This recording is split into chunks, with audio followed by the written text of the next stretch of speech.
নমস্কার, স্বাদের কিচেনে আপনাদের সবাইকে স্বাগত। চিংড়ি মাছ আর লাউ দিয়ে ঘন্ট করব।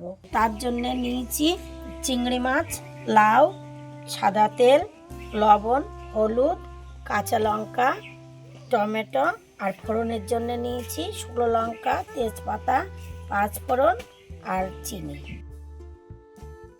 চিংড়ি মাছগুলো বেছে নেব, তার জন্যে চিংড়ি মাছগুলো জলের মধ্যে দিয়ে দেবো। মাছগুলো এরকম হাত দিয়ে দিয়ে বেছে নেব।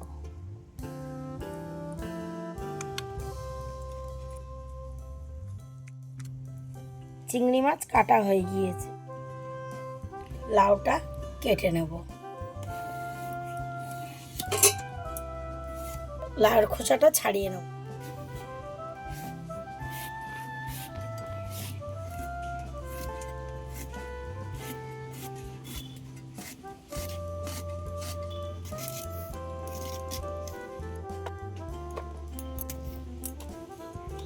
লাউ কাটা হয়ে গিয়েছে, লাউয়ের মধ্যে টমেটোটা দেবো, তাই কেটে নেব।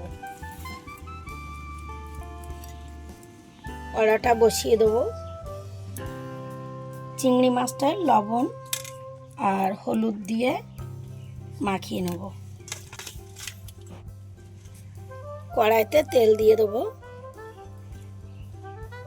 তেলটা গরম হয়ে গিয়েছে, এবার মাছটা ভাজা করে নেব।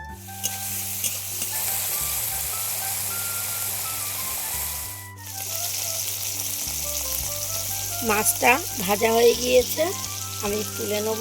বেশি ভাজি না, অল্প করে ভাজা করে 3 মিনিট মতো ভাজা করেছি। বেশি ভাজলে একটু শক্ত লাগে, জন্য নরম করেই ভাজা করি। ওই কড়াইতে আবার তেল দিয়ে দিচ্ছি। তেল গরম হয়ে গিয়েছে, এবার তেজপাতা আর দুটো লঙ্কা ছিঁড়ে দিয়ে দেবো। পাঁচফোড়ন দিয়ে দেবো।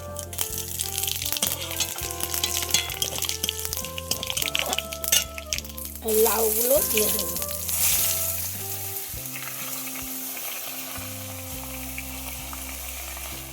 2 মিনিট মতো রেখে দিয়েছি।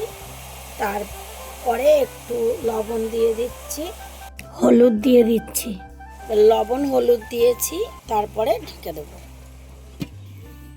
অল্প একটু সিদ্ধ হয়ে গিয়েছে, এবার টমেটোটা দিয়ে দেবো।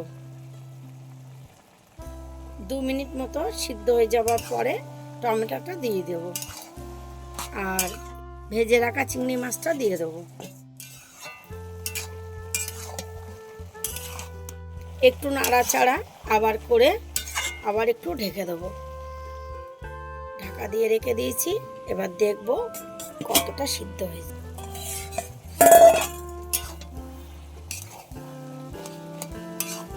এবার হাফ সিদ্ধ হয়েছে, এবার কাঁচা লঙ্কাটা দিয়ে দেবো।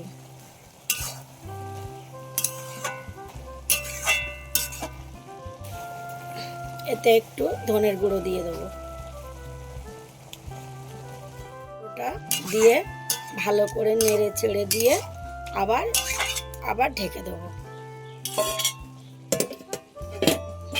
ঢাকনাটা খুলে দেখবো হয়েছে কিনা।